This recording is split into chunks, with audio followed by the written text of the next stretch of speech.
um ato importante, a separação dele com o irmão.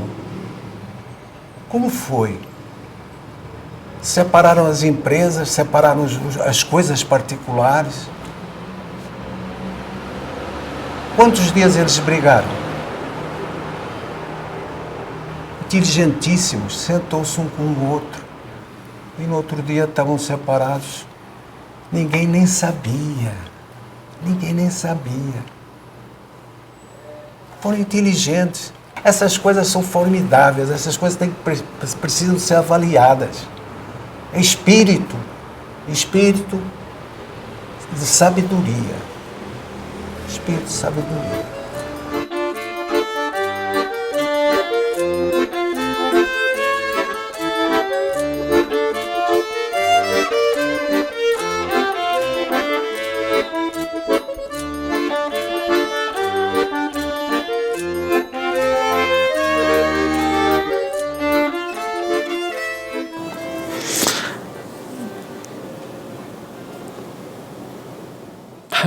Às vezes é muito curioso.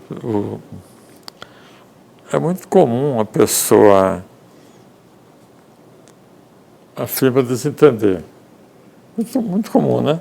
Nós separamos não porque que houve desentendimento.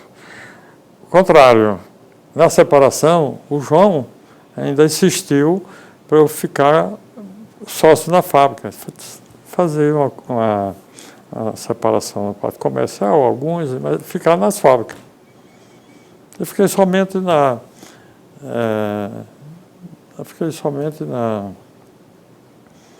de bicicleta, né? Mas eu prefiro, eu achei por bem naquela ocasião, eu já estou longe, que assim ficasse mesmo, né? Mas nós separamos e não separamos. Não separamos nunca, né? Então, houve sempre a convivência. Mas, às vezes, a gente perguntava, essa firma é bom porque são dois irmãos unidos, não brigam, né? E o João, que gosta de brincadeira, ele disse, se briga, ninguém vai saber. É a resposta dele, né? O senhor Valdecir participava na parte como é que chama, de administração, de questão financeira, uma série de coisas, e de projeção tecnológica. Que o senhor Valdecir sempre viu lá na frente mais. O senhor João era mais mercado, era mais liderança, isso é indiscutível. Eu escutei uma vez de uma pessoa que disse, seu João e seu Valdecir eram dois marechais, um estratégico e outro de campo.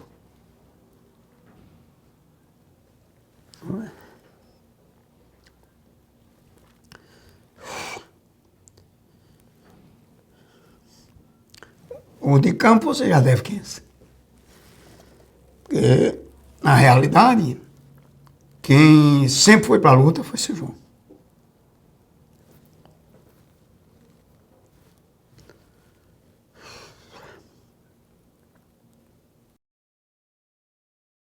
O acervo do Grupo Claudino arquivado, certamente, é o maior acervo audiovisual do Piauí, né?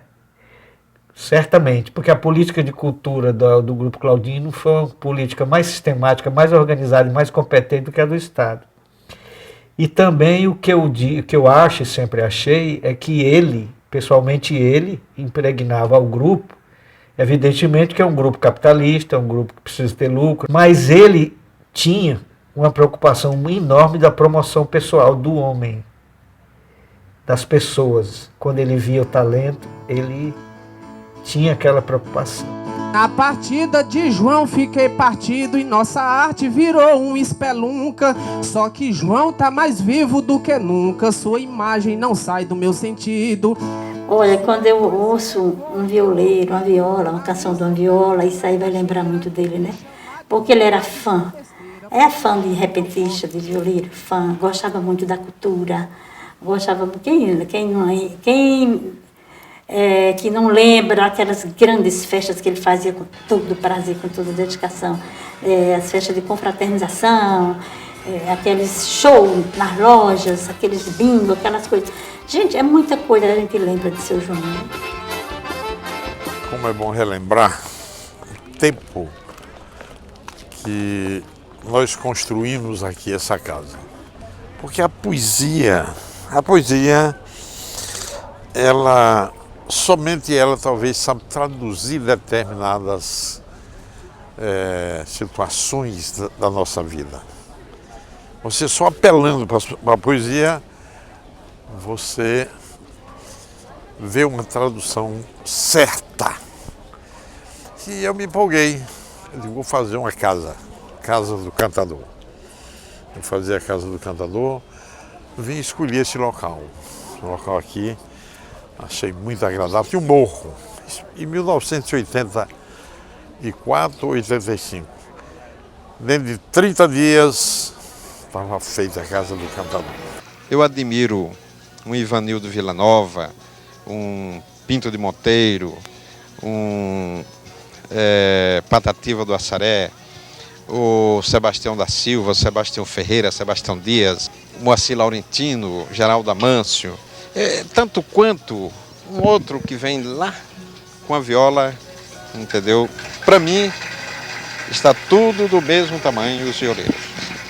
Não importa o tamanho da poesia, importa realmente o espírito poético.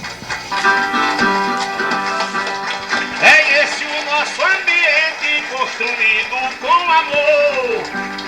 Em cada pilar da frente tem de ferro um armador. Em cada quarto um lençol pra rede de um cantador. E foi exatamente a partir desses festivais que o Claudinho deixou de ser apenas um ouvinte lá do Teatro de Arena e passou a ser um homem admirado por todo o Brasil e pelo resto do mundo.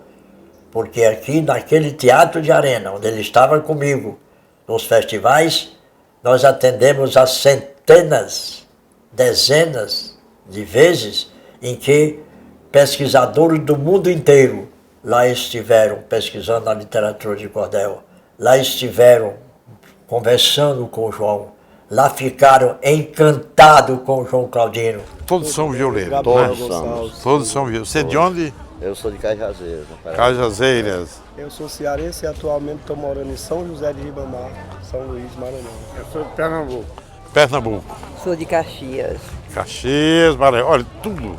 Dos mais diversos pontos. Você? Sou escritor cordelista. Você é de onde? Eu atualmente moro em Timão, no Maranhão. Sou Ivan Viana de Heriotaba, Ceará. Ceará. Ceará também, Campos Sales. Picos. Picos tem nascido muito. Pedro II. Pedro II. Gosto muito de cantar, cantando eu sou mais feliz. Pois aqui nesse país, tudo que eu quero falar. Para rimar o verso feito na hora. E eu não vou pisar na bola, que eu quero é lhe acompanhar. 38º Festival de Violino do Norte e Nordeste, com os maiores repentistas do Brasil, transmitido pela Rádio Pioneira de Teresina, a Rádio Antari e FM Cultura. Vamos lá, vamos lá. Além de pai, meu colega, sou um verdadeiro amigo. Alegre como criança, trouxe a minha esposa Rita. Também o meu filho Robson, que junto de mim habita. Pra me ouvir com cautela, que o junto dele e dela fica a vida mais bonita.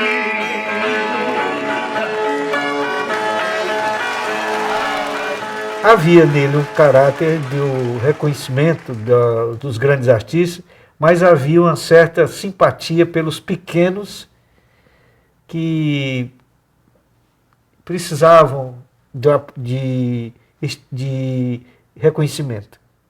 Isso eu acho muito bonito. Eu, por exemplo, acho cantoria de repentistas as coisas mais lindas que eu acho do Brasil, uma cantoria bem feita. E uma das piores coisas que eu acho é a cantoria mal feita, cantador ruim. O seu João botava a cadeira aqui comigo assim para ouvir um cantador ruim. E eu não queria, ele, não, mas vamos ouvir, porque é o seguinte, ele vai ficar feliz. Aí ele não dizia assim, me venda, ele sempre fazia a política me exaltando. Ele vai ficar feliz de ver João Cláudio assistindo. E assim nós ficamos várias vezes assistindo, ele dava atenção a todo mundo. Resumidamente, o senhor poderia falar de como nasceu o Arte de Março e como o seu João se envolvia no Arte de Março? Olha, o Arte de Março, ele veio de uma junção, quer dizer, inspirado no Águas de Março. Foi que nós criamos o Arte de Março. E numa situação onde o mercado, a gente chama de barriga, ele dá uma baixa e como a gente trabalha num shopping, num conglomerado de empresas, de lojistas, de parceiros, e a gente tem que alimentar com alguma coisa através do marketing. É o chamado marketing institucional. Quando te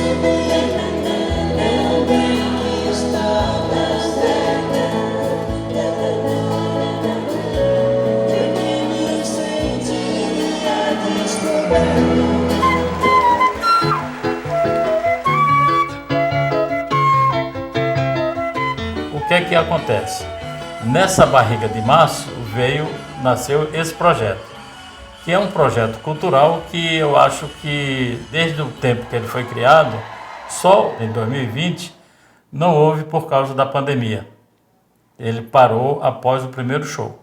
E seu João se envolvia de uma maneira tal que quando chegava, que depois que nós estávamos com o projeto pronto, iríamos até ele, seu João, o projeto está pronto, e ele se envolvia a tal ponto de indicar até atrações culturais da Paraíba, ou de Pernambuco, ou do Nordeste, entendeu? Ele fulano e cicrano, e com isso aí ele tinha uma participação efetiva, e tem mais, ele ia assistir aos shows, e o público vibrava quando ele chegava. Seu João foi o mecenas, eu posso dizer isso com muita propriedade, com números. Ele foi o mecenas da cultura de 2015 a 2020. Foram 543 projetos aprovados pela Lei de Incentivo à Cultura. Ele financiou 80% desses projetos. E dizia, leve todos que você tiver. Às vezes a gente tinha vergonha até de levar, porque achávamos que já estávamos levando demais para ele. Então, assim, é uma figura assim, muito humana. Eu via o João Claudino assim. Ele sentia muita felicidade em apoiar os pequenos. Que era uma dificuldade que nós tínhamos. Porque geralmente as grandes empresas, elas só apostam no que é maior e no que dá retorno de imagem. O que mais me apaixonou no seu João é que ele não queria saber o retorno de imagem que ia ter para um cara que estava lançando um CD em Curralinhos. Mas ele apoiava. Isso é fantástico.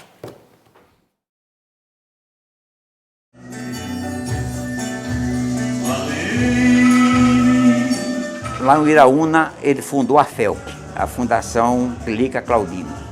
Isso parece a conta, eu acho mais ou menos uns 60, 70 anos. E lá em Luiz Gomes completou agora para 51 a 52 anos de criação da FUNFEC, Fundação Francisca Fernandes Claudino, não é?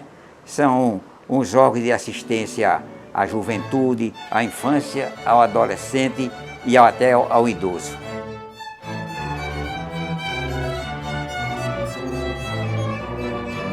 É uma coisa que ele fazia com muita boa vontade, não é? E gostava de participar das festas que se realizavam lá.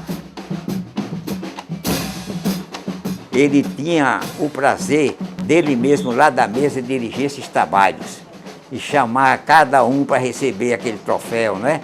E de ir lá rapidamente entregar o troféu a uma ou outra pessoa.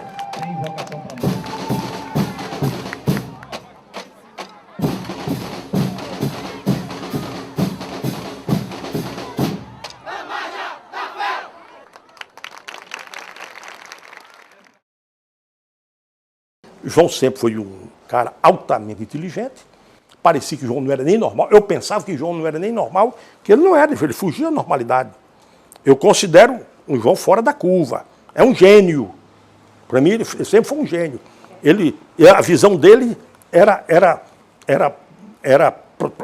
horizontal para todo, via tudo, frente e atrás. O tio João é aquela pessoa, você fala às vezes que uma cidade é cosmopolita, certo? Ele era uma pessoa cosmopolita, certo? Ele também teve em alguns lugares no mundo, mas ele era uma pessoa cosmopolita não como o mundo, mas como pessoa que gostava de todo tipo de pessoa.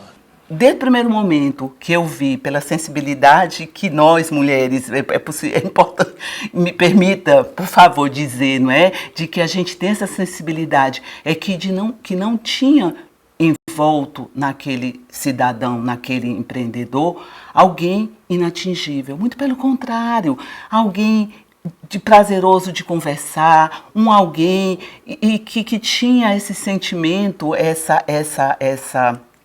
um desejo de cultivar aquela amizade, de prestigiar as pequenas coisas, não é? De incentivar. Seu João, ele tinha algo diferente, sabe? Seu João, ele não via os defeitos dos amigos, ele procurava tirar os defeitos dos amigos. O amigo dele era amigo mesmo, amigo para valer. Seu Zé Cavalcante também e talvez, eu acho que é o maior amigo que ele tinha. Seu Zé Cavalcante, sem dúvida, é o maior amigo que ele tinha. Eles tiveram quase 70 anos de amizade e era uma amizade extraordinária.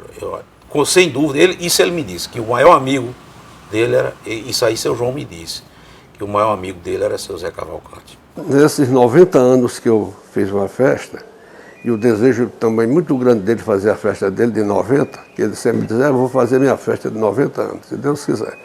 E nós tudo certo de ir para a festa dele de 90 anos mesmo. Mas Nosso Senhor, a gente não sabe os dias nossos de cada um, só Deus sabe, né? Então, a minha festa de 90 anos, ele tinha ido a São Paulo, lá, nas visitas que ele sempre fazia, aquele tratamento, e foi na data certa mesmo, ele não ia poder comparecer. Eu adiei a festa, que era para ser no dia 12 de setembro, adiei para o dia 21, para que ele pudesse vir. E ele veio, mesmo de cadeira de roda, mas veio. Aquilo para mim foi uma coisa que mais eu fiquei gratificante em ver, aquele esforço dele de vir até numa cadeira de roda para a minha festa de 90 anos. Muito bem, está sendo entregue aí o livro pelos filhos. Está aí? Está sendo entregue. Conta aí.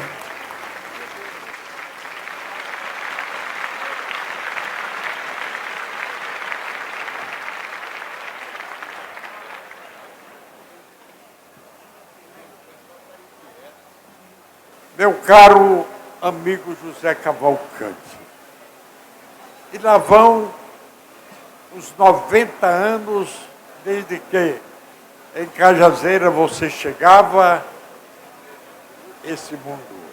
Pois para mim é uma imensa alegria, tive a felicidade de conhecê-lo ainda garoto e pude testemunhar as alegrias puras da juventude em cidade do interior do Brasil, como um bom banho de açude com os amigos. Fui privilegiado, que tem a honra de uma longa convivência e um sólido laço com você. A fala dele, que ele falou longamente para o senhor e para sua senhora, foram palavras muito comoventes. É como se ali ele também tivesse completando 90 anos. Exatamente. Não sei se o senhor passou por isso, essa sensação. Exatamente. Ele até chegou ao ponto de dizer, Zé, eu venho comemorar também aqui meus 90 anos. Só Deus sabe, quando se perde um grande amigo. Não é só, é fácil a gente chamar uma pessoa de amigo, mas quando se diz o meu maior amigo, é porque é amigo. Amigo de todas as horas.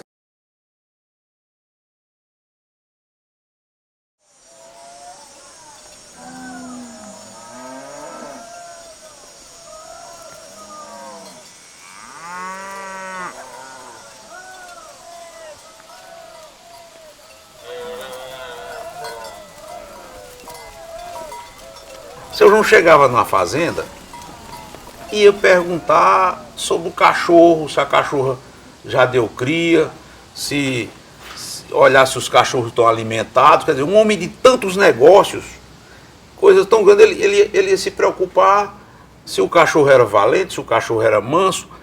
Uma vez eu cheguei no Sangradouro, seu João estava dentro da pocilga castrando o porco. Você imagina só a simplicidade. Eu me surpreendi com aquela cena. Seu João com o Joaquim, o Zeca e outros lá castrando o porco. Então essa simplicidade de seu João era uma coisa assim que chamava a atenção. Ele nunca esqueceu das raízes, né? Então ele era um homem que ele gostava muito dessa coisa do Nordeste, do homem simples, do cancioneiro, do vaqueiro.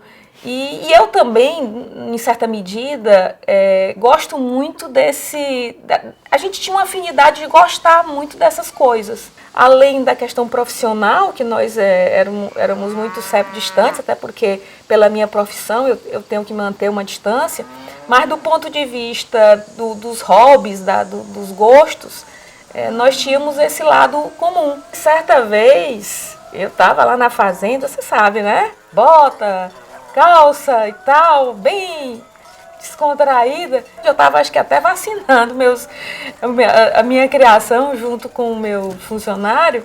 E aí a gente vê aquele carro bonito, sabe, novo, subindo aquela ladeira. Quando eu vejo aquele homem poderoso descendo daquele carro, ele disse: olha, minha senhora, eu ouvi falar muito, doutora, que a senhora gostava dessas coisas, mas...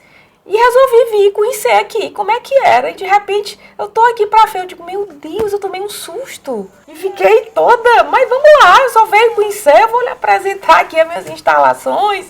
E aquilo me marcou bastante, sabe? Por isso que eu digo, eu acho muito instigante o jeito, eu achava do seu João. Ele era aquele homem eterno curioso, sabe? Ele queria ver como é que as coisas aconteciam e tal. E aí a gente conversou rapidamente e ele foi embora, mas aquilo me marcou muito. Sob os aplausos agora da torcida feminina, essa torcida efervescente, que dá mais coragem ainda a essa turma que já são realmente corajosos. Vote com a garrote.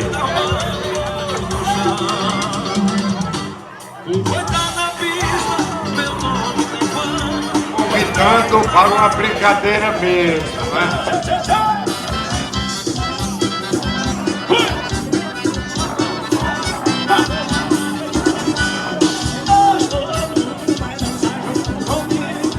O heroísmo dessa turma de vaqueiros demonstrando a coragem, a raça do homem nordestino.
A FUFEC é um espaço maravilhoso de grande importância social, que oferece todos os cursos gratuitamente. A cidade ela se enriquece, né, com essa fundação. A fundação não é importante apenas para mim, como foi para mim, não é importante como foi para mim, mas para todos, toda a comunidade. Disponibilizam muitas oportunidades, principalmente para crianças e adolescentes. Cursos que agregassem conhecimento e valor. E essa escola foi crescendo a passos acelerados. Abriu portas para me concretizar meus sonhos. Um grande homem com o nome de João Claudino me falou que eu seria um grande campeão no futuro. Ele foi um precursor nessa questão de ser uma fábrica de sonhos. A FELC é uma fábrica de sonhos. A FLC, ela tem um papel essencial, fundamental, né, para a cidade de Uiraúna. A fundação ela foi muito importante na minha vida. Peço obrigado a João Claudino por tudo que ele fez pela gente. João Claudino vive na fundação, vive nos funcionários que carregam consigo a nobreza desse homem que acreditava no outro.